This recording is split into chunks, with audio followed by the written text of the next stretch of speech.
আসসালামু আলাইকুম ওরহমতুল্লাহি ওবরাকাতুহু।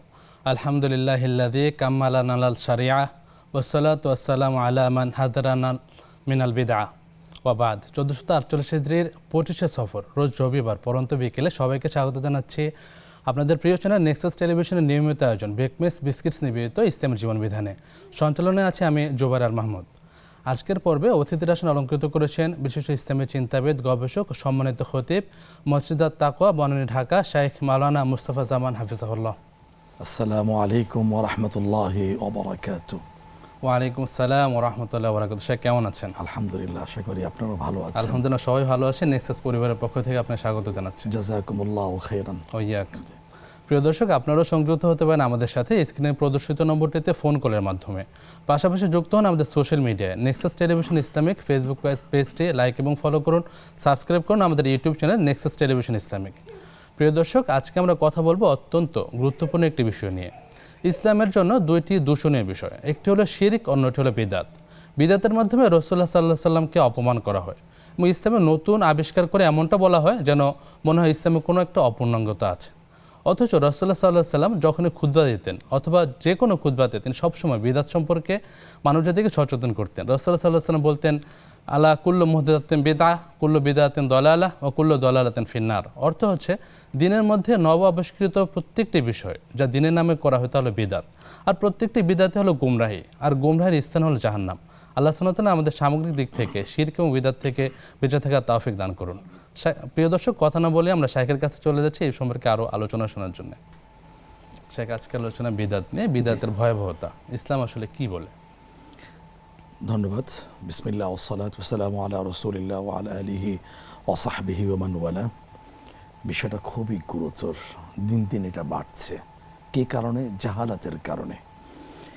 বিদআত, যার শাব্দিক অর্থ হলো নব আবিষ্কার, যেটা আপনি শুরুতে এখানে উপস্থাপন করেছেন। সব নব আবিষ্কার কি দোষণীয়? নিশ্চয়ই না। এখানে প্রথমে একটা সূক্ষ্ম একটি অক্ষরের দিকে আমি সবার মনোযোগ আকর্ষণ করছি আপনার মাধ্যমে। একটা হলো ফিদ্দিন, আরেকটা হলো লিদ্দিন। দুটা দিয়েই কিন্তু বিদআত নয়, আর যেটা বিদআত পার্থক্য সৃষ্টি হয়ে থাকে। ১৫০০ বছর ধরে ইসলামের প্রচার স্বার্থে যেটা করা হয়েছে সেটা বিদআত নয়, আর যেটা ইসলামের নামে সওয়াবের নিয়তে যেটা ইসলামে নেই সেটা করা, এটা হলো বিদআত, নব আবিষ্কার।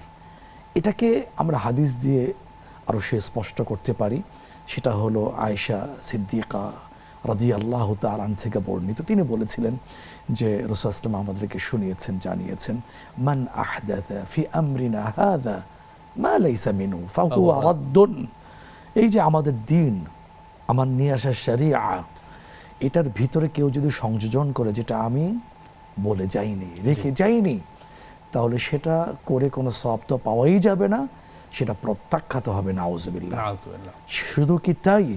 আপনি যেটা বলেছেন এটাই হলো চূড়ান্ত কথা। যদি এই কথার উপরে যদি আমরা একটু গভীর চিন্তা করি, যেটা রাসূলুল্লাহ সাল্লাল্লাহু আলাইহি ওয়াসাল্লাম বলেছেন, ইয়াকুম ওয়া মুহদাসাতিল উমুর, নব আবিষ্কার থেকে বেঁচে থাকো। কোনটা? কেউ কেউ বলে থাকেন মাদ্রাসা তাহলে বিদআত না, এটা সেটা কি বিদআত না? এখানে একটু বোঝার একটা গ্যাপ থেকে যাচ্ছে। সেটা হলো পুনর্বার বলছি, সেটা হলো সওয়াবের নিয়তে ইসলামে নেই, সেটা করা হলো বিদআত। এখন সেই বিদআত থেকে বেঁচে থাকার বা পরিণতি, ভয়াবহ পরিণতি সম্পর্কে রাসূলুল্লাহ শোনালেন যে এই যে নব আবিষ্কার সওয়াবের নিয়তে করা, যেটা ইসলামে নেই, সুন্নাতে নেই, সেটা যদি করা হয় সেখান থেকে বেঁচে থাকার কথা সরাসরি রাসূলুল্লাহ বলেছেন। এটার পরিণতিটা কি? অকুল্লা বিদআতিন দালালা, সেটার পরিণতি হলো পথভ্রষ্টতা। এখানেই শেষ নয়, এটার ভয়াবহ পরিণতি, চূড়ান্ত পরিণতি হলো আগুন, জাহান্নাম। অকুল্লা দালালাতিন ফিন্নার, সেটার পরিণতি জাহান্নাম হবে। অর্থাৎ কেউ যদি বিদআত করে যায় যেটা নেই সুন্নাহর ভিতরে, ইসলামের ভিতরে, ইসলাম তো পরিপূর্ণ, কিন্তু সওয়াবের নিয়তে করা হচ্ছে, ভালো লাগছে, হ্যাঁ, এখন এটা তার সামনে খুব শোষবিত মনে হচ্ছে, জি। এটা তো শয়তানের কাজ। আল্লাহ তো তার সেই শয়তানের কথা বলেছেন, তার কর্মসূচির কথা কোরআন এইভাবে ব্যক্ত করেছেন, ওয়াজাইয়ানা লাহুমুশ শাইতানু মা কানু ইয়ামালুন। এটা ডেকোরেশন করে মানুষের সামনে উপস্থাপন করে, মানুষের ভালো লাগে, এলেম নাই, জি। জাহালাত নিপথ্যে কাজ করে থাকে। এখন সেই রাসূল আসলাম বলেছেন না, এটা বিরত থাকতেই হবে। যত কষ্টার্জিত না আমল করবে, বিদাত থাকার কারণে সবগুলো ব্যর্থতায় পর্যবসিত হবে। নাউজুবিল্লাহ। সমস্ত আরো সুন্দর সরব গুরুত্বপূর্ণ আলোচনা পণ্ড হয়ে শুনছিলাম, যাবে দর্শকদের যুক্ত করে নিচ্ছি। ইনশাআল্লাহ। আসসালামু আলাইকুম রহমতুল্লাহ। ওয়ালাইকুম আসসালাম রহমতুল্লাহ। প্রিয় দর্শক, পরিচয় দিয়ে প্রশ্নটি করুন। জি। হুজুর, আমি ওই মাদারীপুর থেকে কাজী আমির বলছিলাম, আমি ছিলাম কলেজের অধ্যাপক। আচ্ছা। যে আমার একটা প্রশ্ন হলো কি, আমরা ওই রাসূল সাল্লামের জীবনী আলোচনা করতে গেলে জি। একটা জায়গায় দেখি যে রাসূল সাল্লাম ইহুদি এবং খ্রিস্টানদের কিছু সুযোগ সুবিধা ছিলেন। আচ্ছা। তার ভিতরে একটা পয়েন্ট আছে যে কোন মুসলমান যদি কি খ্রিস্টান মেয়েদেরকে বিবাহ করে, তাহলে তার উপরকে জোর জুলুম করতে পারবে না, তাকে জোর করে ধর্মান্তরিত করতে পারবে না। আচ্ছা। ওই প্রেক্ষাপটে কি এখন বলবৎ আছে? আচ্ছা। একটা আরেকটা জি। প্রশ্ন হুজুর, জি। যে আব্দুল মালিক জি। উমাইয়া খিলাফতের সময় উনি জি। ওই যে হরফে যে জবর নোক্তার ব্যবহার করছেন, আচ্ছা। এইটা কি বিদআত হবে কিনা?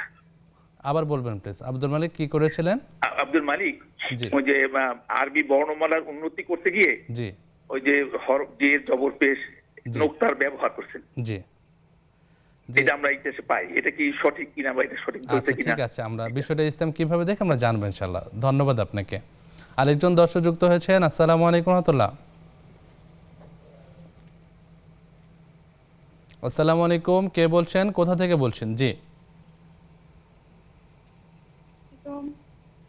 শুনতে পাচ্ছি, প্রশ্নটি করুন। জি। হুজুর, আমার দুইটা প্রশ্ন। প্রথম প্রশ্ন হচ্ছে, জি। হাইজ অবস্থায় কি সকাল সন্ধ্যার যে আমলগুলো আছে ওগুলো করা যাবে? আচ্ছা বোন, পরের প্রশ্ন। আর দ্বিতীয় প্রশ্ন হচ্ছে, আমি একটা বুখারী শরীফ কিনছি, সেটা হচ্ছে বাংলায় অনুবাদ করা, বেশি আরবি নাই, আচ্ছা। মূল কথাগুলো লেখা আছে ওখানে। কিন্তু আচ্ছা। আমার একজন পরিচিত হুজুর বলছেন যে জি। ওটা পড়া নাকি যাবে না, অত বেশি নাই, মানে ব্যাখ্যা বিশ্লেষণ দেয়া নাই, ওই বইটা আচ্ছা। পড়াচ্ছে না পড়াই উত্তম। আচ্ছা, এই বিষয়ে জানতে চাচ্ছিলাম। আমাদের সাথে থাকুন বোন, আমরা জানবো ইনশাআল্লাহ শাইখের কাছ থেকে। আরেকজন দর্শক যুক্ত হয়েছেন। আসসালামু আলাইকুম রহমতুল্লাহ। ওয়ালাইকুম সালাম। জি ভাই, প্রশ্নটি করুন। হুজুর আসসালামু আলাইকুম। ওয়ালাইকুম আসসালাম ওয়া রাহমাতুল্লাহি ওয়া বারাকাতুহু। হুজুর ভালো আছেন? আলহামদুলিল্লাহ, ভালো আছি আমরা। জি, আপনাদের দুজনকে আমার খুব ভালো লাগে। আমি নিয়মিত একজন দর্শক, আমি সাবেক সেনা সদস্য। আচ্ছা। আসলে আমার একটা প্রশ্ন ছিল হুজুর, জি। খুব গুরুত্ব সহকারে উত্তর দিবেন। সেটা হলো জি। অসুখ বিসুখ, মেডিকেল সায়েন্স ডাক্তাররা বলে জি। বেশি খাইলে বা অনিয়ম করলে অসুখ হয়। আচ্ছা। আবার ইসলামে অনেক আলেম ওলামাদের কাছে শুনছি জি। কোন এই অসুখটাকে কোনো গুনাহ করলে হয় বা কোনো পাপ কাজ করলে, খারাপ কাজ করলে অসুখ হয় কিনা, আচ্ছা। এটা যদি ইসলামের আলোকে বিস্তারিত জানাবেন। আচ্ছা ভাই, আমরা জানবো ইনশাআল্লাহ। অসংখ্য ধন্যবাদ আপনাকে। আরেকজন দর্শক যুক্ত হয়েছেন। আসসালামু আলাইকুম রহমতুল্লাহ। ওয়ালাইকুম আসসালাম। জি বোন, প্রশ্নটি করুন। আমার একটি প্রশ্ন। জি। হুজুর, মানে সূর্য ওঠার কতক্ষণ পরে, জি। সূর্যের কতক্ষণ পরে দুহার নামাজটা পড়া হয়, সেটা আমাকে জানাবেন। আচ্ছা বোন, আমরা জানবো ইনশাআল্লাহ, আমাদের সাথে থাকুন। আরেকজন দর্শক আছেন। আসসালামু আলাইকুম রহমতুল্লাহ।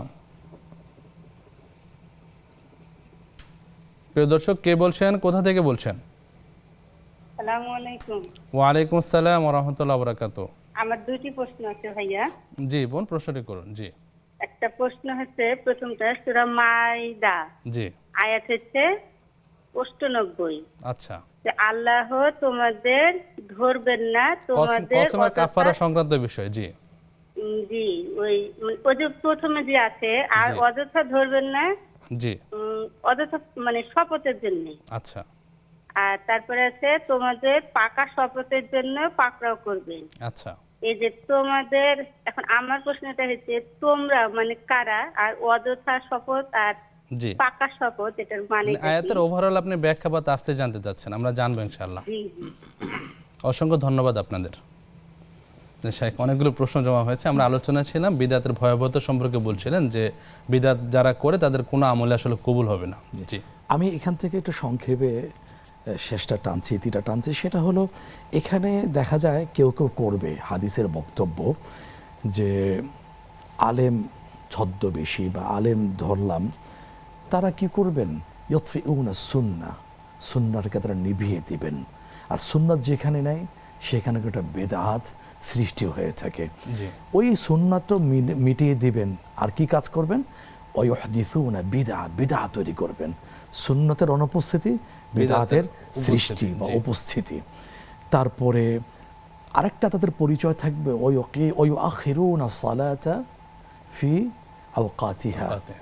এখন তারা কি করবে, নামাজটাকে একটা অবহেলার হিসাবে নিয়ে নেবেন, যে এই নামাজ পড়ছি একটা ওয়াক্তের শেষ সময় গিয়ে, কিন্তু আউয়াল ওয়াক্তে উত্তম, তারপরে এরপরে আর একটু ভালো ভালো বলতে কি নিরাপদ, শেষ সময় তো নিরাপদ না, মাকরু হয়ে যাচ্ছে। জি। এটা অবহেলার মধ্যে নিয়ে যাবে। এখন এতটুকুন বক্তব্য শুনে আব্দুল্লাহ ইবনে মাসউদ রাদিয়াল্লাহু আনহু বসেছিলেন, শুনলেন, বললেন ইয়া রাসূলুল্লাহ তখন করণীয় কি? তা আমাদের তখন তিনি বললেন, রাসূল সাল্লাল্লাহু শুনিয়ে দিলেন যে লাইসা তাআ লিমান আসাল্লাহ, যে আল্লাহর নাফরমানি করবে, বিদআত সৃষ্টি করবে, সুন্নাহকে মিটিয়ে দিবে, তার আনুগত্য করা যাবেই না। আও কামা ক্বাল আলাইহিস সালাতু ওয়াসসালাম। আমাদের করণীয় এটাই যে আমরা বিদআত তো করবই না, বিদআত করলে আমলটা বরবাদ হয়ে যাবে। এমনকি হাদিসে আসছে যে হাজাবাত তাওবা আন কুল্লি সাহিবি বিদআহ হাত্তা ইয়াদআ বিদআতাহু, যে আল্লাহ তাআলা বিদআত যে করে যেতে থাকে, আল্লাহ পাক তওবা নসিব করেন না, তওবাটাকে আড়াল করে রাখেন। তওবা নসিব যদি না হয় তো এর চেয়ে কপাল পাড়া দুর্ভাগ আর কে হতে পারে। যখন সে বুঝতে পারে, তওবা করে ফিরে আসে, তখন ওই তওবাও ছেড়ে দেয়, আল্লাহ তখন তওবা করার সুযোগটা দিয়ে দেন। সুতরাং আমি আপনি কেন চাইব জেনে শুনে বুঝে শিরকে নিমজ্জিত হওয়া, তাও বিদআত করা, বিদআতের সমর্থন করা।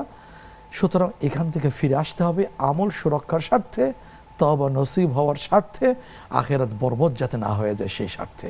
সেই জন্য আমাকে কি করতে হবে, কোনটা বিদআত কোনটা সুন্নাহ এটা আমাকে জানতে হবে, ভালো আলেমের সংস্পর্শে আমাকে থাকতে হবে। আমি জানবো, যা আমার জানার ভিতর একটা জ্বলন থাকবে, একটা তারা কাজ করবে, আমি যা করছি ঠিক আছে তো, আমি যেটা করছি সেটা ব্যর্থ হয়ে যাবে না তো, আমি যেটা করছি আমার পরিণতি জাহান্নাম হবে না তো। এই যে একটা তারা, একটা জ্বলন, আমাকে তো একটা চান্স দেওয়া হয়েছে, মৃত্যু আসলে মালাকুল মউত পাকড়াও করলে তো আমি ব্যাক করতে পারবো না। সুতরাং এই ক্ষেত্রে আমাকে জানতে হবে, আল্লাহ বিদআত থেকে শিরিক থেকে বাঁচার তৌফিক দান করুন। আমিন আমিন। মহতরম চমৎকার বলছিলেন। সেখানে আমাদের সমাজে যে বিষয়টা দেখা যায় যে বাইরে থেকে মনে হয় কাজটা ভালোই, তো অসুবিধা কি, করুক না, ভালোর জন্যই তো করছে, এরকম মানসিকতা দেখা যায় অনেক কাজের ক্ষেত্রে। আসলে ওই ক্ষেত্রে তাদেরকে বোঝানো কষ্টকর হয়ে যায় যে রাসূলুল্লাহ সাল্লাল্লাহু আলাইহি সাল্লাম এই কাজটা এভাবে করেননি, এভাবে করেছেন, তো তাদের ব্যাপারে কি নসিহত করবেন? এক্ষেত্রে আমি ছোট্ট একটা কথা বলতে চাই। আল্লাহ আমাকে যারা শুনছেন সবাইকে বুঝার তৌফিক দান করুন। সেটা হলো কি, বিদআত নব আবিষ্কার যেটা আছে বা শিরিক, এগুলো পয়গম্বরগণ আলাইহিস সালাম বুঝিয়েছেন। তার এক পর্যায়ে বুঝেছেন, বুঝে কি এক পর্যায়ে বলেছেন ওয়াজাদনা আবাআনা। এই যে একটা শুরুতে একটা কথা কোরআনের আল্লাহ তাআলা কোট করেছে, এটা তো আমাদের পূর্বপুরুষদেরকে পেয়েছি, এই কথাটাই তাদেরকে শেষ করে দিচ্ছে। এই জন্য সর্বশেষ নবী এবং মুহাম্মদ রাসূল সাল্লাল্লাহু আলাইহি ওয়াসাল্লাম উনি একটা প্রথমে একটা কথা বলতেন, উতরুকু আবাআকুম, আগে তোমার এই পূর্বপুরুষদের চিন্তা চেতনা ধ্যান ধারণা তুমি পরিত্যাগ করো, ওইটার প্রতি তোমার দুর্বলতা আকর্ষণ, এটা তুমি তোমার জন্য বাধা হয়ে দাঁড়াবে সুন্নাহটাকে গ্রহণ করার ক্ষেত্রে। এই জন্য প্রথমে বক্তব্য রেখেছেন উতরুকু আবাআকুম, এরপরে তাদেরকে দাওয়াত দিতেন, তারা দাওয়াতটাকে সানন্দে গ্রহণ করতে পারতেন, না হলে ওই সব কথাই চলে আসবে। আপনি দেখেন না, পিতৃতুল্য চাচা যার শেল্টারে ছিলেন, কি করেন নাই, তিনি হলেন আবু তালেব, কতটা সমর্থন করেছেন, সাপোর্ট দিয়েছেন, মৃত্যুর শয্যায় শায়িত নেতৃবৃন্দ তার আশপাশে বসা, উনি শুধু বলেছিলেন যে শুধু বলেন চাচা লা ইলাহা ইল্লাল্লাহ, বাকিটা দলিল পেশ করব কিয়ামতের দিন আল্লাহর আদালতে, আল্লাহর সামনে। কিন্তু উনি বুঝতে পেরেছেন ভাতিজা মুহাম্মদ সাল্লাল্লাহু আলাইহি ওয়াসাল্লাম যে দিনের কথা বলছেন সেটা হক, সেটা সঠিক, সেটা সত্য, কিন্তু ওই যে আমি বাপদাদার ধর্ম কেমনে ত্যাগ করে যাই, কি বলবে লোকেরা, এই এগোটাই তাকে শেষ করে দিয়ে দিল। আল্লাহ সুবহানাহু ওয়া তাআলা সঠিকটা জানার এবং সেই জন্য আমল করার তৌফিক দান আমার করুন। বাবা কি করেছেন, দাদা কি করেছেন, সমাজ কি করছে, আমার কাছে যখন হকটা চলে আসবে তখন সুন্নাহটা চলে আসবে, আমি এটা বাদ দিতে পারবো না। কারণ বিদায় হজের ভাষা রাসূল বললেন হাল বাল্লাগতু, আমি কি দিন আরেকটু শুনবেন একটা বিরতির পর। ইনশাআল্লাহ। প্রিয় দর্শক, উপভোগ করছেন আমাদের প্রিয় অনুষ্ঠান বেকমেস বিস্কিটস নিবেদিত ইসলামী জীবন বিধান। সময় হলো প্রথম বিরতিতে যাবার, ফিরছি অল্প সময় পর, থাকুন আমাদের সাথে।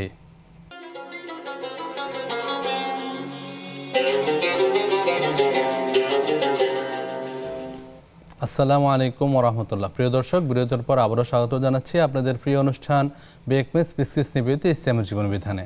দর্শক, আমরা আজকে আলোচনা শুনছিলাম বিদআতের ভয়াবহতা নিয়ে। আলোচনা করছিলেন শেখ মাওলানা মুস্তাফা জামান হাফিজাহুল্লাহ। শেখ, বিরতির পর আবারও স্বাগত জানাচ্ছি। আপনি চমৎকার একটা হাদিসের দিকে দৃষ্টিপাত করছিলেন আমাদের বিরতির পূর্বে। বিদাতে তো ভয়াবহ পরিণতি, তার আমল তো ব্যর্থ হচ্ছে, রাসূলের শাফাত নসিব হবে না। রাসূল সাল্লাল্লাহু আলাইহি ওয়াসাল্লাম বলেছিলেন, শোনো আমি তোমাদের আগে হাউজে কাউসার ওখানে থাকবো তোমাদের অপেক্ষায়, যে যাবে তাকে পানি পান করাবেন। কিন্তু এক পর্যায়ে এসে যে তার সামনে ওই ব্যক্তির সামনে একটা পর্দা নেমে যাবে, তখন রাসূল সাল্লাল্লাহু আলাইহি ওয়াসাল্লাম বললেন ইন্নাহুম মিন্নি, এরা তো আমারই উম্মত। আমার উম্মতের তখন অন্তর্ভুক্ত। ফায়ুকাল, হাদিসে আসলে রাসূল সাল্লাল্লাহু আলাইহি ওয়াসাল্লামকে জানানো হবে ইন্নাকা লা তাদরি মা আহদাসু বা'দাক, আপনার চলে আসার পরে আপনার দিনের ভিতরে তারা বিদআত করেছে, অর্থাৎ ইসলামের নামে সাহাবের নিয়তে নিজের থেকে সংযোজন করেছে রাসূল ইসলাম। তখন অথচ উনি পানি পান করাচ্ছেন, পানি পান করাতে চাচ্ছেন, এই পর্যায়ে উনি রেগে গিয়ে ক্ষুব্ধ ক্রুদ্ধ হয়ে বলবেন সুহকান সুহকান লিমান গায়্যারা বাদি, নাউযুবিল্লাহ। দূর হোক, সরে যা, কেন আমার পর্বে তোরা বেদাত করেছিস। নাউযুবিল্লাহ। কত না হতভাগা কত তারা। আপনি দেখেন না, বেদাতটা এত মারাত্মক, এটা আল্লাহকে চ্যালেঞ্জ ছুড়ে দেওয়া হয়।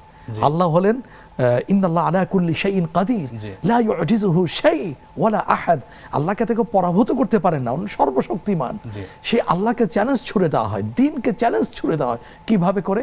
সূরা আল ইমরান 3 পরে 11তম পৃষ্ঠা আসছে, খুব দ্ব্যর্থহীন ভাষায় ঘোষিত হয়েছে। আল্লাহ সুবহানাহু ওয়া তাআলার বক্তব্য হলো ইন্নাদ দীনা ইনদাল্লাহিল ইসলাম, নিশ্চয় আল্লাহ তাআলার কাছে একমাত্র কেবলমাত্র জীবন ব্যবস্থা হলো ইসলাম। সেটাকে পরিপূর্ণ কিনা সেটাও তিনি ভালোভাবে বলে দিয়েছেন। সর্বশেষ অবতীর্ণ আয়াতের অংশ সূরা মাইদা 6 পারা 6 পৃষ্ঠা আসছে, আল-ইয়াওমা আকমালতু লাকুম দীনাকুম ওয়া আতমামতু আলাইকুম নি'মাতি, পরিপূর্ণ। সুতরাং আমি বিদআত বা আল্লাহ না করে যে বিদআত করছে, সে ভালো নিয়তে করছে, ওই যে সওয়াবের নিয়তে করছে, তার কাছে এটা খুব আকর্ষণীয় মনে হচ্ছে। এইটার মধ্য দিয়ে পরিপূর্ণ ইসলামকে একটা চ্যালেঞ্জ ছুড়ে দেওয়া হচ্ছে, আল্লাহকে চ্যালেঞ্জ ছুড়ে দেওয়া হচ্ছে। পরিণতিটা কি সেটা 3 পারা 20তম পৃষ্ঠা আল্লাহ বলে দিয়েছেন, ওয়ামান ইয়াবতাগি গায়রাল ইসলামি দীনান ফালা ইউকবালা মিনহু, যে আমি যেটা রেখে গেলাম, আমি যেটা দিলাম মুহাম্মদ সাল্লাল্লাহু আলাইহি ওয়াসাল্লামের কাছে, ওই দিন এর বাহির অন্যটা কেউ যদি গ্রহণ করে, তালাশ করে, তাহলে তার কাছ থেকে কোনোটাই গ্রহণ করা হবে না। পরিণতি কতটা ভয়াবহ, ওহুয়া ফিল আখিরাতি মিনাল খাসিরিন, ক্ষতিগ্রস্ত দেব, অর্থাৎ জাহান্নামে হয়ে যাবে। নাউযুবিল্লাহ। সেজন্য আপনার মাধ্যমে ছোট্ট করে বিনয়ী ভাবে আমি আপনাদেরকে আরজ করে, নিজেদেরকে যুক্ত করে, যে আমরা নিজেদের আমল নষ্ট করার স্বার্থে কেন বিদআত করব, কেন শিরক করব, যারা প্রলোভন করছে তাদেরকে কেন সহযোগিতা করব। ইসলামের একটা কঠিন কথা হলো, বিদআত করছে না, কিন্তু বিদআত যিনি করছে তাকে সহযোগিতা করছে, সে ফাকাদ আআনা আলা হাদামিল ইসলাম, ইসলামকে ধ্বংস করার ক্ষেত্রে সে সহযোগিতা করছে।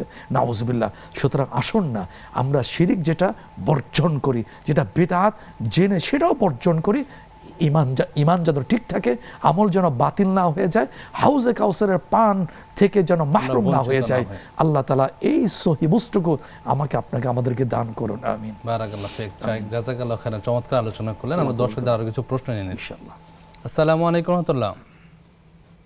দর্শক কে আছেন আমাদের সাথে? আসসালামু আলাইকুম। জি, ওয়া আলাইকুম আসসালাম ওয়া রাহমাতুল্লাহি ওয়া বারাকাতুহু।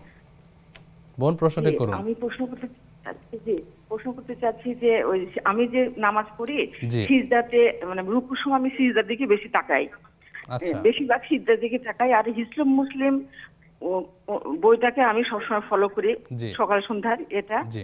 আর শাইখের যদি নাম্বারটা দেওয়া যেত, অনেক প্রয়োজনে হয়তো একটু জিজ্ঞেস করে নিতাম, অনেক কিছু একটু দেওয়া যাবে কিনা একটু। যে ব্যক্তিগত আমি বিষয়ে আমরা request করছি। বিষয়টা নিয়ে পরে ইনশাআল্লাহ আপনাদের জানাবো ইনশাআল্লাহ। ধন্যবাদ আপনাকে। জি। আরেকজন দর্শক যুক্ত হয়েছেন। আসসালামু আলাইকুম ওয়া রাহমাতুল্লাহ। প্রিয় দর্শক কে আছেন আমাদের সাথে? হ্যালো, জি। শুনেন না, তারপর এখন আমি কি কিভাবে পবিত্র করা লাগবে না, এমন একটা জীবন তো বলি প্রশ্নটা আমি আবার একটু কিভাবে- করুন, জি প্রথম থেকে করুন। প্রথম থেকে আমার স্বামী পরপ্রিয়তে লিপ্ত, বুঝছেন? ইন্না লিল্লাহ। বারবার আমি জি। আনতেছি, এখনো করছে। আমার মনটা এখন একেবারে শূন্য বিচ্ছিন্ন হয়ে গেছে, আমি একেবারে ক্লান্ত। এখন আমি কি করতে পারি আর ওনাকে কিভাবে আমি পবিত্র করবো? আমি তো এই মতলা কোরআন তফসির 3 বার করা হচ্ছে, আমি হাদিসে পাইছি। এইভাবে আমি কেন কিনবো? আমি মনকে সান্ত্বনা নাউজুবিল্লাহ। বর্তমান সময়কার মানে সামাজিক অধঃপতনের একেবারে নিচের পর্যায়ের অবস্থা। আসলে আল্লাহ সুবহানাহু ওয়া তাআলা হেফাজত করুন আমাদের সবাইকে। আল্লাহ তাআলা আপনার পরিবারে শান্তি ফিরিয়ে আনুন, একটা সুন্দর সমাধান দিন। আমরা শাইখের কাছ থেকে আপনার প্রশ্নের উত্তর জানবো ইনশাআল্লাহ। আর একজন দর্শক যুক্ত হয়েছেন। আসসালামু আলাইকুম রাহমাতুল্লাহ। দর্শক কে আছেন আমাদের সাথে? আসসালামু আলাইকুম। ওয়ালাইকুম আসসালাম ওয়া রাহমাতুল্লাহি ওয়া বারাকাতুহু। জি প্রশ্নটি করুন। হুজুর, আমার প্রথম প্রশ্ন হচ্ছে, হুজুরের কাছে আমি একদিন বলছিলাম জি যে আমার ছেলে ওই মাদ্রাসায় পড়তে চায় না, তা আচ্ছা। একজন হুজুরকে দেখাইছি। পরে আচ্ছা। সে না বলছে যে সদকা হিসেবে একটা ছাগল দেওয়া লাগবে, ছাগল দেওয়া লাগবে না, ছাগলের বদলে 5,000 টাকা দেওয়া লাগবে। আচ্ছা আর সে একটা তাবিজ দিয়েছে, তাবিজ কি ব্যবহার করা যাবে? আর আচ্ছা। একটু সদ্গাহে মনে করেন ছাগল না দিয়া টাকা দিচ্ছি, এরকমই হুজুরে বলছে যে টাকা দেওয়া লাগবে। আচ্ছা আপনার প্রশ্নটি বুঝতে পেরেছি। পরের প্রশ্ন বোন। জি পরের প্রশ্নটি করুন। আর দ্বিতীয় প্রশ্ন হচ্ছে, হুজুর আমার ছেলে মাদ্রাসায় নামাজ পড়ে ঠিক আছে, কিন্তু বাসায় এলে নামাজ পড়তে চায় না। আমার বয়স 2 বছর, আচ্ছা কিন্তু বাসায় এলে নামাজ পড়তে চায় না। বললে বললে পড়ার লাগে, মন চাইলে পড়ে না, মন চাইলে না পড়ে। আচ্ছা তাকে 41 দিন নামাজ পড়লে নাকি নামাজের মায়া হয়, তাহলে ও আর কি মায়া হয় নাই? আচ্ছা বোন, আমরা বিষয়গুলো জানবো ইনশাআল্লাহ শাইখের কাছ থেকে। ধন্যবাদ আপনাকে। আরেকজন দর্শক যুক্ত হয়েছেন। আসসালামু আলাইকুম রাহমাতুল্লাহ। ওয়ালাইকুম সালাম। হুজুর আমার 3টা প্রশ্ন। জি বোন সংক্ষিপ্ত করবেন। জি বুঝছিলাম আমার স্বামী অনেকদিন আগে জমি বিক্রি করার জন্য বাড়িতে গেছে, পরে তার বোনে রাখতে চাইছে, কিন্তু আমার টাকা দিয়েছে চিরা মানে ব্যাংকে টাকা দিয়েছে 2 বছর বইয়ে। আচ্ছা আচ্ছা তারপরে তার মধ্যে আমার স্বামী 2 বার গেছে যে আপনি জমি নেন। জি।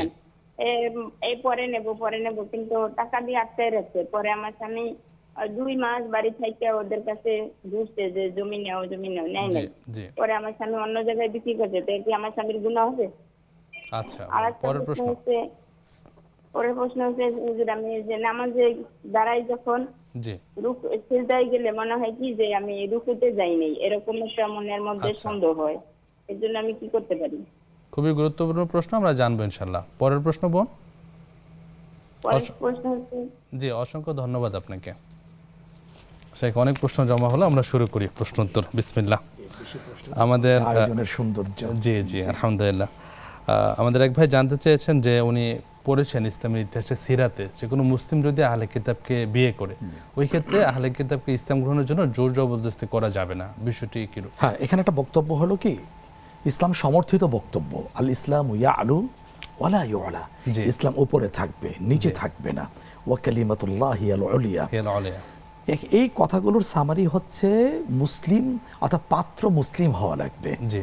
আর পাত্রী আহলে কিতাব অর্থাৎ শিরিক মুক্ত আহলে কিতাব হওয়া লাগবে। জি। এই ছোট্ট কথাকে সামনে রেখে যারা গভীর জ্ঞানের অধিকারী বা আমরা অন্য শব্দে যেটা প্রকাশ করে থাকি ইসলামী স্কলার, তারা বলে থাকেন এখন এই শিরিক মুক্ত আহলে কিতাব পাওয়াটা খুব কঠিন বিষয় নাই বললেই চলে। তারপরও যদি থাকে, হ্যাঁ তারপরও যদি আল্লাহর এই ছোট্ট গ্রহে দুনিয়াতে যদি থাকে, তাহলে বিয়ে করা যেতে পারে। এটা একটা অনুমোদন আছে। হ্যাঁ, দ্বিতীয় যে বক্তব্য পয়েন্ট, সেটা বাধ্য করা যাবে না। এমনি তো তার আচরণ বক্তব্যের মধ্য দিয়ে ইসলামের দিক থেকে তো আসবে। উনি কে আর মনের থেকে তো চাবেনি আমার সন্তানটা এইভাবে থাকবে, বাবা তো চাবেনি আমার সন্তানটা মুসলিম হোক। আর প্রথমে তো ইসলাম উপরেই তো দুনিয়াতে আসে, যেটা সূরা রুম 21তম পারা আসছে, ফিতরাতাল্লাহিল্লাতী ফাতারান নাস আলাইহা, নেচারের উপর, সেটা হলো ইসলামের উপরে। তারপর হাদিসে এটার বক্তব্যে কথা আসছে কুল্লু মাউলুদিন ইউলাদু আলাল ফিতরা, যে প্রতিটা নবজাতক ইসলামের উপরে জন্মগ্রহণ করে। সুতরাং ওই দিক থেকে তার দাওয়াতি কার্যক্রম চলতে থাকবে। জি, জোর জবরদস্তি করা যাবে না। পরের প্রশ্ন খুব সুন্দর একটি প্রশ্ন এবং আজকের বিষয়ের সাথে রিলেটেড। আমাদের খলিফা যিনি ছিলেন আব্দুল মালিক, তিনি তার সময়ে হরকতে সংযোজন করেছিলেন। এই কাজটা কি বিদআত হবে কিনা? না, বিদআত হবে না। সেটা হলো কি, ইসলামের ভিতরে আমরা একটা কথা বলেছিলাম মুহতারাম, জি। যে ইসলামে নাই, ইসলামের ভিতরে সওয়াবের নিয়তে, ইসলামের ভিতরে নাই সওয়াবের ভিতরে, সেটা করার নাম হলো আপনার বিদআত। জি। সুন্নায় নাই কিন্তু সুন্নার বিকল্প মনে দাঁড় করে করানো। বিকল্প দাঁড় করানো, সেটা হলো বিদআত।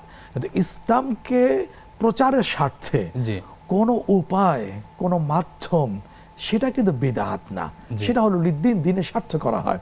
জি। এখন বাদশাহ আব্দুল মালিক, জি। বিশেষ করে যেটা ইতিহাসে পরিচিতি পেয়েছেন, তিনি হলেন হাজ্জাজ ইবনে ইউসুফ। জি। জালেম ছিলেন, অনেক হত্যাকাণ্ড তার নেতৃত্বে জি। সংঘটিত হয়েছে। কিন্তু এই একটা ভালো কাজ, ইতিহাস সেটা স্বীকৃতি দিয়ে থাকে, যেটা হরফ বা বাংলা ভাষা আমরা জি। বলতে পারি স্বরচিহ্ন দিয়েছেন। জি। এটা অবশ্যই সওয়াবের কাজ, জি। এটা প্রশংসিত। জাযাকাল্লাহু খাইরান শেখ। পরের প্রশ্ন যাবে একটু বিরতির পর। ইনশাআল্লাহ। প্রিয় দর্শক, উপভোগ করছেন সরাসরি সম্প্রচারিত অনুষ্ঠান ইসলামী জীবন বিধান, প্রেজেন্টস বাই বেকমেস বিস্কিট। সময় হলো আরেকটি বিরতিতে যাবার, ফিরছে অল্প সময় পর, থাকুন নেক্সাসের সাথে।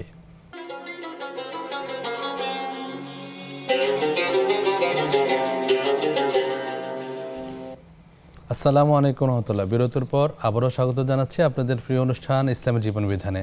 নিবেদন করছে বেকমেস বিস্কিটস। আমাদের সাথে আজকে অতিথি হিসেবে আছেন শাইখ মাওলানা মুস্তাফা জামান হাফিজাহুল্লাহ।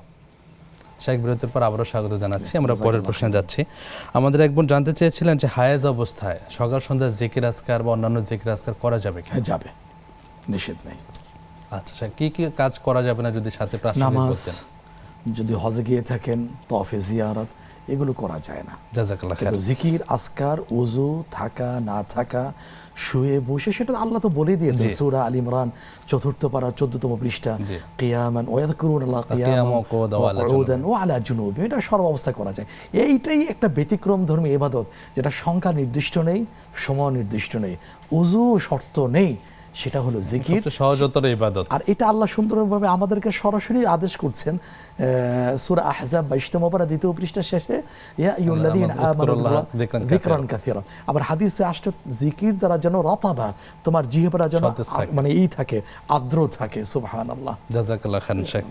পরের প্রশ্ন আমাদের বোন জানতে চেয়েছেন যে উনি সহিহ বুখারীর অনুবাদ কিনে পড়ছিলেন, তো ওইখানে বিস্তারিত বর্ণনা নেই। এক আলেম বলেছেন যে তার পড়া ঠিক হবে না। না, বিষয়টা ঠিক কিনা? আসলে এটা না, এই কথার মধ্যে একটা গন্ধ পাওয়া যায়, ওই যে অন্য ধর্মের, যে এটা ওই পুরোহিতরা পড়বে, এটা পড়বে না, হ্যাঁ সাধারণ নিম্নমানের হিন্দু, এটা না। ইসলাম তো সবার জন্য, কেন পড়বেন না? বুখারীর বক্তব্যগুলো, মুসলিমের বক্তব্যগুলো, সিয়াসিদার বক্তব্যগুলো, রাসূল সাল্লাল্লাহু বক্তব্য না? বিদায় হজরত ভাষণ রাসূল কি বলে গেছেন? তারাকতু ফীকুম আমরাইন লান তাদিল্লু মা তামাসসাকতুম বিহিমা কিতাবাল্লাহ ওয়া সুন্নাত। দুইটা জিনিস পড়বো। হ্যাঁ, এখানে একটু কিছু কিছু বক্তব্য আসছে, একটু ব্যাখ্যার প্রয়োজন। ওনার যদি প্রশ্ন ভিতরে উকি দেয়, উনি নোট করে রাখবেন, টুকে রাখবেন, একজন ভালো আলেমের কাছে জিজ্ঞেস করে নেবেন। কিন্তু পড়া যাবে না, এখান থেকে কেন আমি ফিরিয়ে রাখবো? আল্লাহ তো এই সমাধান দিয়ে দিয়েছেন, ফাসালু আহলা যিকরি ইন কুনতুম লা তা'লামুন। জাযাকাল্লাহ খাইরান শেখ। পরের প্রশ্ন আমাদের এক ভাই জানতে চেয়েছেন যে মেডিকেল সায়েন্সের আলোকে জানা যায় যে বিভিন্ন রোগের কারণে বা অনিয়ম বা নিয়মতান্ত্রতে না থাকলে ওই ক্ষেত্রে বিভিন্ন অসুখ বা অসুস্থতা হয়। তো ইসলামী দৃষ্টিকোণে অসুস্থতা কি শুধু পাপীদের জন্য হয়, বা অসুস্থতা বা অসুখের পিছনে হিকমতটা কি? অসুস্থতা এটা একটা বড় নিয়ামত মুমিনের জন্য। জি। এটা দিয়ে তার গুনাহ মাফ হয়।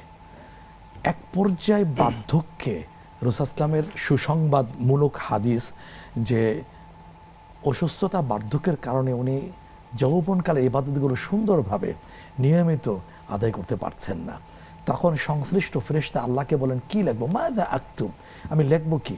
রাসূল আল্লাহ পাক আদেশ দিলেন উকতুব, অর্থাৎ যৌবনকালে যে করে আসছেন তুমি এটা করার সওয়াব লিখে দাও। বললেন সে তো করছে না। এক পর্যায়ে আল্লাহ পাক বলবেন, আল মারাদু মিন্নি, হাদিসে কুদসির বক্তব্য, অসুস্থতা আমার পক্ষ থেকে। সুতরাং ইমানদারের জন্য এই অসুস্থতা, রোগ ব্যাধি এটা নিয়ামত, সুতরাং হতাশ হওয়ার কারণ নেই। আর নবীগণ আলাইহিমুস সালাতু ওয়াস সালাম, তারা কি অসুস্থ হননি? 1,24,000 পয়গম্বরদের বিশাল লিস্টের মধ্যে আল্লাহ তাআলা অধিকাংশকে বিছানায় শোয়া তারপরে নিয়েছেন। সাইয়্যিদুল আম্বিয়া ইমামুল মুরসালিন, বিশ্বনবী জনাবে মুহাম্মদ সাল্লাল্লাহু আলাইহি ওয়াসাল্লাম 13-14 দিন তো অসুস্থ ছিলেন। এই যে শেষ বুধবার কিছুটা সুস্থ হয়েছিলেন, পরে আবার অসুস্থতা, এই অবস্থায় দুনিয়া থেকে চলে গেছেন। তো উনি কি গুনাহগার ছিলেন? নাউজুবিল্লাহ। অথচ আল আম্বিয়া মাসুম, নবীগণ নিষ্পাপ, এটা মনে করা যাবে না, বিশ্বাসই করা যাবে না। তবে এক্ষেত্রে বক্তব্যকে সবর করতে হবে, এর মধ্যে দিয়ে গুনাহ মাফ হবে। গুনাহ মাফ হতে হতে এক পর্যায়ে কি হয়ে যাবে? আল্লাহ পাক তার পজিশনকে হাই করে দিবেন, মর্যাদাকে বুলন্দ করে দিবেন। আল্লাহ সুবহানাহু ওয়া তাআলা আমাদের সবরের জামের ইখতিয়ার করার তৌফিক দান করুন। শেখ, পরের প্রশ্ন আমাদের পরে জানতে চেয়েছেন এক বোন যে সূর্যোদয়ের কতক্ষণ পর নফল নামাজ পড়া যায়? 14 মিনিট বলা যায়। জাযাকাল্লাহ খাইর। শেখ, পরের প্রশ্ন আমাদের এক বোন জানতে চেয়েছেন সূরা মায়েদার 89 নম্বর আয়াত শপথ সংক্রান্ত যে বিষয়গুলো এসেছে একটু বিস্তারিত জানতে চাচ্ছি। হ্যাঁ, বিস্তারিত আমাদের সময় স্বল্পতার দিকে সংক্ষেপে একটুখানি বলি। সেটা হলো সূরা মায়েদা তো পারা হিসাবে আসলে সপ্তম পারা প্রথম পৃষ্ঠা, লা ইউআখিযুকুমুল্লাহু বিল্লাগহি ফি আইমান, যে অহেতুক যে কিছু কসম থাকে না, অহেতুক, সেটা কেমন আমি একটু উদাহরণ হিসাবে টেনে নিই। আরবদের মধ্যে এইটা চল আছে, কথা আল্লাহি বিল্লাহি, মানে আল্লাহর কসম, এই কসম সেই কসম, এটা হলো মুখের কথা, ঠোঁটের কথা, ওমা লাইসা ফি কুলুবিহিম, অন্তরের কথা না, এটা অহেতুক। আবার এই কথাটাই আবার আরেক জায়গায় আসছে সূরা বাকারা 2 পারা হাফিজে কোরআন কারীমের 15 পৃষ্ঠার ফার্স্ট আয়াতে আসছে।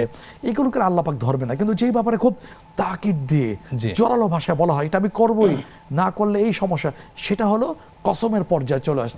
সেই ক্ষেত্রে ভঙ্গ করলে কাফারা দিতে হয়, আর ভঙ্গ না করলে তো আর কাফারা দিতে হয়। এই হলো ওই বক্তব্যের সারমর্ম বা সামারি। জি, জাযাকাল্লাহ খান। আশা করি আমার বোনের বিষয়টি স্পষ্ট হয়েছে। তারা একটু তাফসীর খুলে অবশ্যই তাফসীর তো পড়তে হবে।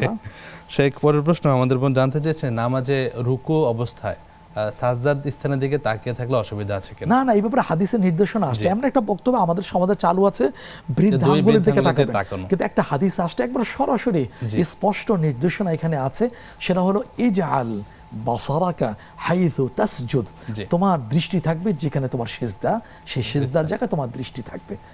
আল্লাহ আমাদের সুন্নাহর উপর আমল করার তৌফিক দান করুন। শেখ, বর্তমান সময়ে এক প্রকার সামাজিক ব্যাধি বলতে পারেন, যে বর্তমান সময়ে সামাজিক ব্যাধি যে প্রশ্নটা আসছে যে স্বামী পরকীয়ায় লিপ্ত, তা থেকে বাঁচানোর জন্য স্ত্রী হিসেবে কি করতে পারেন বা সমাধান কি? আচ্ছা, স্ত্রী হিসেবে বক্তব্য আমার কাছে কয়টা কেস আসছে, আমি সেটা বলি। যে স্বামী অভিযোগ সুরে বলছেন আমার স্ত্রী আমার জন্য সেজেগুজে থাকে না। হ্যাঁ, স্ত্রীকে বললে সে বলে আমি কেমনে থাকবো, আমি রান্না বান্না করি, সংসার করি, কিন্তু এটা কোনো কথা না। আপনার সমস্ত সৌন্দর্য স্বামীর জন্যে হাদিসে কি আসছে যে নেককার স্ত্রী একটা পরিচয় দেওয়া হয়েছে, আপনার দেখলে ভালো লাগবে। তখন আমি বললাম যে সে অন্য জায়গায় সাজুগুজু করে যায় না, হ্যাঁ, কোনো পার্টিতে গেলে, বাপের বাড়ি গেলে, বোনের বাড়ি গেলে, দুলাভাইয়ের পার্টিতে গেলে সে সাজুগুজু যায়, এটা তো চরম খেয়ানত করছে। এই জন্য আমি বিনয়ের সাথে বলবো, সম্মানিতা বোন, আজকে এই যে বিশেষ করে শিল্প বিপ্লবের পর এই কাণ্ডটা ঘটেছে, সেটা হলো আমরা যারা শুনছি, আমি খুব সম্মান রেখেই বলি, আমার কথা কেউ আঘাত পাবেন না, আমার অনুরোধ থাকলো যে আপনি ঘরে আপনার যতটুকু সম্ভব যে স্বামীর উপস্থিতিতে একটু শরীরটাকে পবিত্র রাখা, আকর্ষণীয় রাখা, সেজেগুজে থাকে, এটা আমাদেরও দায়িত্ব, স্বামীদেরও দায়িত্ব, কিন্তু আপনারাও এই কাজটা করবেন। দ্বিতীয় হলো আপনার কমনীয় কথায়, প্রেমসুলভ কথায় আপনি স্বামীকে চেষ্টা করবেন, ইনশাআল্লাহ তিনি ওগুলো থেকে বিরত থাকবেন। আর আমাদের জন্য আরেকটা বক্তব্য হলো, রাসূল বলেছেন নজর যাচ্ছে, তাকাচ্ছ, ওই যে তোমার স্ত্রীর মধ্যে যা আছে তার মধ্যে তাই আছে। আজকের হাদিসের কথাটা বলে ফেললাম আলোচনা বিষয়টার সুবিধার্থে। আল্লাহ তাআলা আপনাকে, মা বোনদেরকেও এই ব্যাপারে সচেতন থাকে হাদিসের আলোকে, আর আমাদেরকেও এই অন্যায় থেকে বিরত থাকারও আল্লাহ পাক ইমানি চেতনা হিম্মত দান করুন। জাযাকাল্লাহ খান। এই বিষয়ে আরেকটু জানতে যাচ্ছে, বিশেষ করে মানে পরকীয়ার আসক্তিটা বর্তমান সময়ে অনেক বেশি বাড়ছে, এই ব্যাপারে কি নসিহত করবে? এখানে বড় বিষয়টা হলো কি মিকচারটা। পশ্চিমাদের একটা স্লোগান আছে, আপনি দেখেন কোনো ক্ষেত্রে স্বামীর, পুরুষের চাকরি দরকার দিচ্ছে মহিলাদেরকে, তারপরে এই যে স্বামী স্ত্রীর এই যে মিকচারটা, এটা বাদ দিতে হবে। এটা ইসলাম কায়েম না হওয়া পর্যন্ত হবে না। আমি আপনাকে আল্লাহর চেয়ে বেশি বুঝি? আল্লাহ তো মানুষের স্রষ্টা, উনি নারী পুরুষের পরস্পরের একটা তীব্র আকর্ষণ দিয়েছেন। সেই কথাটাই কোরআনের ভাষায় সূরা বাকারা 2 পারা 7 পৃষ্ঠা আসছে, হুন্না লিবাসুল লাকুম ওয়া আনতুম লিবাসুল লাহুন্না, একে অপরের পরিচ্ছদ, পোশাক স্বরূপ। এটা না হলে পুরোপুরি বিরত থাকাটাও খুব কঠিন। এটা কারণ আর নজর সাহমুন মিন সিহামি শয়তান, নজর দৃষ্টি শয়তানের একটা তীর, মারাত্মক একটা তীর। সুতরাং পুরুষদেরও নজর হেফাজত করা, তারপরে এই যে মানে মিকচারটা থেকে বিরত থাকারও চেষ্টা করা। আল্লাহ সুবহানাহু ওয়া তাআলা আমাদের সবাইকে হেফাজত করুন এবং দাম্পত্য সম্পর্কগুলোকে স্থায়ী করুন। সময় একটা বিরতিতে যাব ইনশাআল্লাহ। প্রিয় দর্শক, উপভোগ করছেন ব্রেকমেন্স পিসকিস নিবেদিত ইসলামী জীবন বিধান, যাচ্ছে সর্বশেষ বিরতিতে। ফিরছি অল্প সময় পর, থাকুন আমাদের সাথে।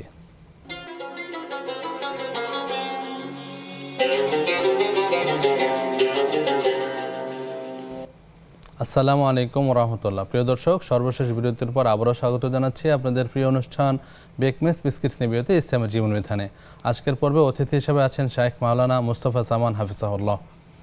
শেখ বিরতির পর আবারও স্বাগত জানাচ্ছি। পরের প্রশ্নে যাচ্ছি।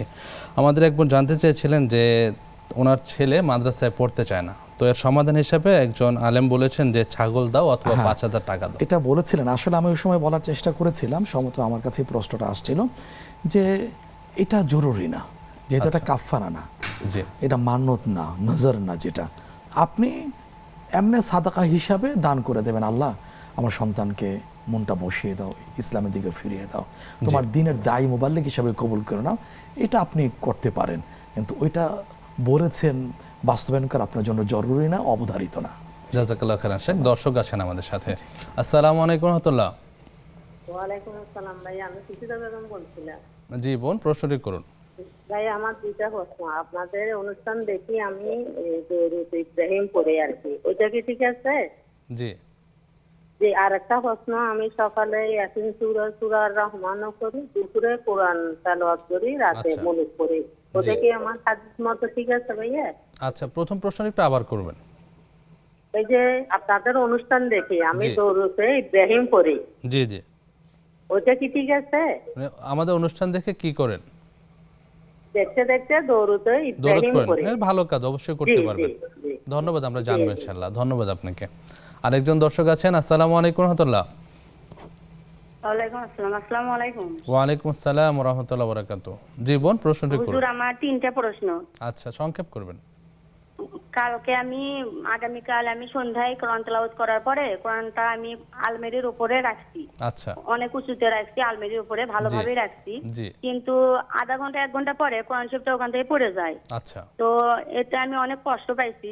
আচ্ছা, তো এটা আমার কি করণীয় আছে? আল্লাহর কাছে ক্ষমা চাওয়ার মতো কিভাবে ক্ষমা চাইবো আর কি করবো একটু বলে দিবেন অনাকাঙ্ক্ষিত please? ভুল আল্লাহ তাআলা মাফ করবেন, আমরা শাইখের কাছ থেকে জানবো। আর পরের প্রশ্ন। দ্বিতীয় জি প্রশ্ন, আমার ছেলের বয়স 10 বছর। তো জি। অযাচিত ভাবে মানে বাধ্যতামূলক ভাবে আমি ছেলেকে নিয়ে একটা কসম কেটেছি, কিন্তু পরবর্তীতে ওই কসমটা আমি রাখতে পারি নাই। আচ্ছা তো এর জন্য আমি কি করতে পারি, কি কাফারা দিতে পারি? আচ্ছা, পরের প্রশ্ন বোন। তৃতীয় প্রশ্ন, সন্ধ্যার পরে ওয়াকিয়া সূরা তেলাওয়াত করি আমি, তো ওটা তেলাওয়াত করতে করতে ইশারের অক্ত হয়ে যায়, জি। কিংবা ইশারের আজানও হয়ে যায়। তো আচ্ছা। এটা আমার তেলাওয়াতে কোনো ত্রুটি হবে কিনা? আচ্ছা বোন, গুরুত্বপূর্ণ প্রশ্ন, আমরা জানবো ইনশাআল্লাহ। ধন্যবাদ আপনাকে। জি শাইখ, সময় সংক্ষিপ্ত, আমরা দ্রুত যাব। আমাদের বোন জানতে চেয়েছেন যে ছেলের বয়স 14, যখন মাদ্রাসা থাকে নিয়মিত নামাজ পড়ে, নামাজের ইহতিমাম করে, বাসায় আসলে একটু অনিয়মিত হয়ে যায়, হ্যাঁ, একটু কি পরামর্শ দেবেন? একটু ব্যতিক্রম থাকবে। রমাদান মাসে আমাদের ইবাদতটা বেশি হয়, রমাদানের পর ইবাদত কমে যায়, এটা স্বাভাবিক। কিন্তু মাদ্রাসার পরিবেশটা খুব সুন্দর, নিয়ন্ত্রিত, আর বাসা আসলে কমে যায়, কমতে পারে, কিন্তু বাদ পড়ে যায়, যেটা বলছেন মা, জি। এই ব্যাপারে মা বাবাকে, বড় ভাই বোনকে সতর্ক থাকতে হবে। তারাও নামাজ পড়বেন, নামাজের সময় তারা নিয়ে যাবেন, এবং নামাজ না পড়লে, যেহেতু 14 বছর বালেগ হয়ে গেছে, সেখানে মার ভূমিকা থাকবে করা, বাবার ভূমিকা থাকবে করা। এমনও তো দেখা গেছে, বলে তুমি যদি নামাজ না পড়ো তোমার জন্য খাবার নেই। কত স্বামী সোজা হয়ে গেছে বাঁকা থেকে, যে তুমি যদি নামাজ না পড়ো তোমার জন্য রান্না করবো না। জি। সুতরাং সন্তানের ক্ষেত্রে আপনি করবেন, আপনি কি চান আপনার সন্তান আপনি জাহান্নামে যাও, আর আপনারাও এর কারণ হয়ে থাকেন, সুতরাং আপনারাও করা থাকবেন।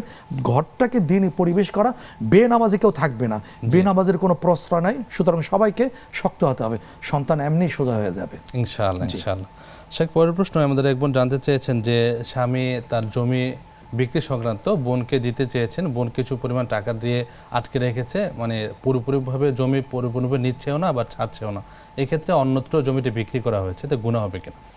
হ্যাঁ, এটা তো গুনাহ হবে, কারণ একজনের কাছ থেকে পুরোপুরি বিষয়টা ফায়সালা হওয়া পর্যন্ত আরেকজনের সাথে এটা ঠিক নয়। জি। সুতরাং এটা দরকার ছিল বোনের সাথে পুরোপুরি মীমাংসা করে একটা ফায়সালা করে, সুতরাং এটা ঠিক হয়নি। পরস্পর বোনের সাথে হ্যাঁ, বুঝ এটা পড়া বোন কেন, যে কোনো হবে। আরেকজন হতে পারে, তার জি। থার্ড পার্সন হিসাবে একটা বিষয় একজনের সাথে ঠিক না হওয়া পর্যন্ত। জি। বিয়ের ক্ষেত্রে কোরআন শরীফে স্পষ্ট বক্তব্য আসছে, জি। এক জায়গায় প্রস্তাব আলোচনা হয়েছে, আরেকজন আগ বাড়িয়ে সেখানে প্রস্তাব দিবে না। একটা রিক্সাওয়ালার সাথে কথা হচ্ছে, আরেকজনকে অহংকারী হয়ে বলা হয় তুমি যাবে, ঠিক আছে আমি ভাড়া বেশি দেবো, এটা অহংকার, এটা হলো অনৈতিক, এই কাজটা ঠিক হয়নি। জি, জাযাকাল্লাহ খাইরান শেখ। পরের প্রশ্ন, আমাদের বোন ফারহানা ইসলাম অনলাইনে জানতে চেয়েছেন, ঘরে যদি অনেক মাকড়সা থাকে সেক্ষেত্রে মাকড়সা মারা যাবে কিনা? হ্যাঁ, মারা যাবে, কোনো সমস্যা নেই, পরিষ্কার পরিচ্ছন্ন রাখতেই হবে। জাযাকাল্লাহ খাইর শেখ। ওই আর কি। আরেকজন ভাই জানতে চেয়েছেন যে কবরে যদি কেউ তার বাবা মাকে দেখতে চায়, দেখতে পারবে কিনা? জীবদ্দশায় না মৃত্যুর পর? মৃত্যুর পরে কবর, হ্যাঁ আল্লাহকে যদি বলেন, এটা তো দেখা সম্ভব। আল্লাহকে যদি বলেন আল্লাহ আমার একটু মনটা চাচ্ছে বাপ মাকে দেখিয়ে দাও, আল্লাহ ইচ্ছা করলে স্বপ্ন যোগে দেখিয়ে দেবেন। কত মানুষ তো দেখছে না, দেখছে, কিন্তু ওইটা কোনো দলিল হবে না।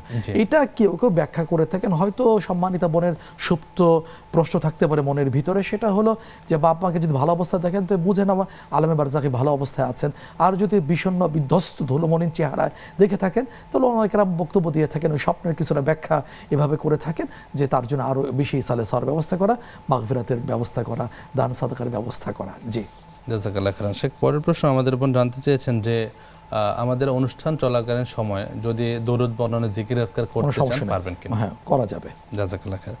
শেখ, পরের প্রশ্ন আমাদের বোন জানতে চেয়েছেন সূরা ইয়াসিন, সূরা আহজাব উনি রেগুলার পড়ার চেষ্টা করেন, আমল করেন, আমল ঠিক আছে কিনা? হ্যাঁ, ঠিক আছে আলহামদুলিল্লাহ। সূরা ইয়াসিন তো কোরআনের রূহ, সকালে পড়াটা একটা বক্তব্য আসছে।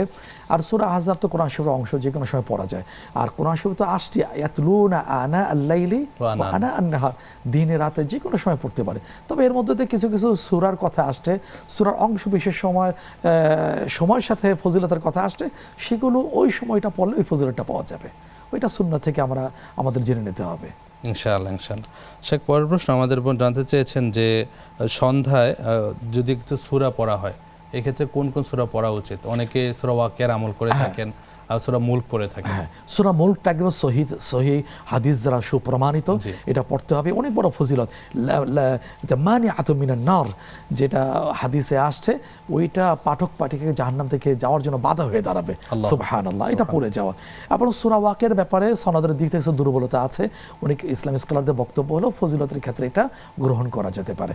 বোন হয়তো প্রশ্ন করেছিলেন যে পড়তে পড়তে মাগরিব এশা হয়ে যায়, এতে কোনো সমস্যা নেই। জাযাকাল্লাহ শেখ। পরের প্রশ্ন আমাদের বোন জানতে চেয়েছেন যে উনি একটা কঠিন কসম করে ফেলেছিলেন, হ্যাঁ, এই ক্ষেত্রে আপনার কসমের কাফারা আদায় করা হয়নি, কি করবেন? হ্যাঁ, সেই বক্তব্য আল্লাহ নিজেই দিয়েছেন। সূরা মাইদা 7ম পারা প্রথম পৃষ্ঠা আসছে, ফাকাফারাতুহু ইতআমু 10 মাসাকিন মিন আওসাতি মা তুদঈমুনা আলাইকুম আও কিসওয়াতুহুম আও তাহরির রাকাবা। প্রথম বক্তব্যটা হচ্ছে যার কসমের কাফারা দেওয়া হচ্ছে ওনার ফ্যামিলি যে স্ট্যাটাস আছে সেই হিসাবে গরিবকে মিসকিনকে খাইয়ে দেওয়া 2 বেলা অন্তত।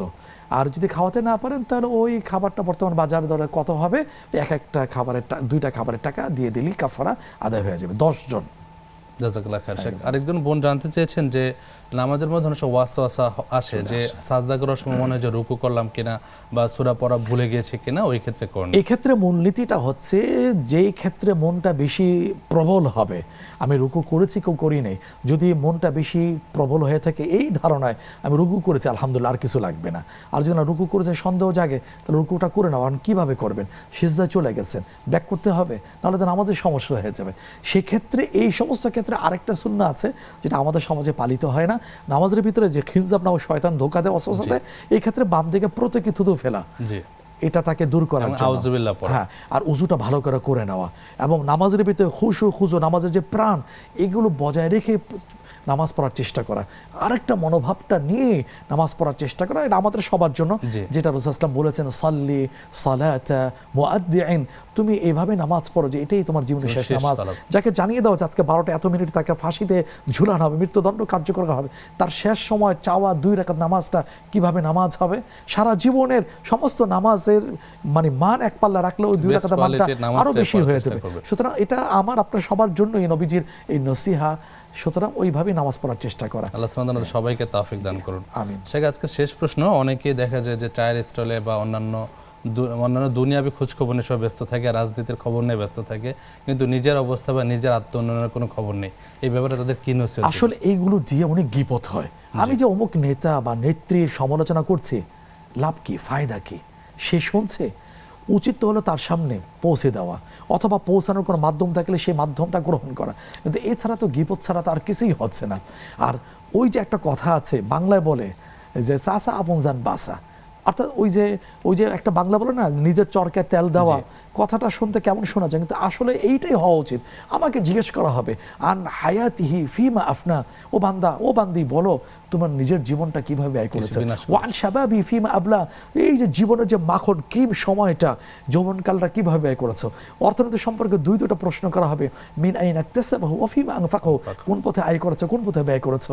আবার ইলম জ্ঞান সম্পর্কে প্রশ্ন করা হবে, আন ইলমিহি মাযা আমিলা বি, ইলম কতটুকু শিখেছো, যেহেতু সহিহ মুসলিমে আসছে তলাবুল ইলমি ফারিদাতুন আলা কুল্লি মুসলিম, যতটুকু ইলম শেখাটা ফরজ সেটা আমি শিখেছি কিনা, শেখার পর আমল করেছি কিনা, এইগুলো আমি উত্তরগুলো ঠিক করেছি, তা আমি মানুষেরটা নিয়ে কতটুকু চেষ্টা করছি। আল্লাহ সুবহানাহু ওয়া তাআলা সবাইকে এই বিষয়গুলো চিন্তা ভাবনা করে তাফসীর। এইজন্য মান উন্নয়নে এইগুলো নিজেকে নিয়ে চিন্তা করা দরকার। অনেক উপকৃত হলাম। আল্লাহ সুবহানাহু ওয়া তাআলা আপনার ইলমে আমলে হায়াতে বারাকাত দান করুন। আমিন, আমাদের সবাইকে। জি আমিন। প্রিয় দর্শক, দেখতে দেখতে অনুষ্ঠানের শেষ পর্যায়ে চলে আসলাম। একটি আহ্বান, আমরা সর্বদা সুন্নাহর সাথে থাকবো, বিদআত থেকে দূরে অবস্থান নেব। শিরক মুক্ত ঈমান এবং বিদআত মুক্ত আমল নিয়ে আমরা জান্নাতুল ফিরদাউসে যেতে চাই। আল্লাহ সুবহানাহু ওয়া তাআলা আমাদেরকে কবুল করুন। এই প্রত্যাশা এখানে শেষ করছি। আল্লাহুম্মা সাল্লি ওয়া সাল্লিম আলা নাবিয়িনা মুহাম্মদ। সুবহানাকা আল্লাহুম্মা বিহামদিক আশহাদু আল্লা ইলাহা ইল্লা আনতা আস্তাগফিরুকা ওয়া আতুবু ইলাইক। ওয়াসসালামু আলাইকুম ওয়া রাহমাতুল্লাহি ওয়া বারাকাতুহু।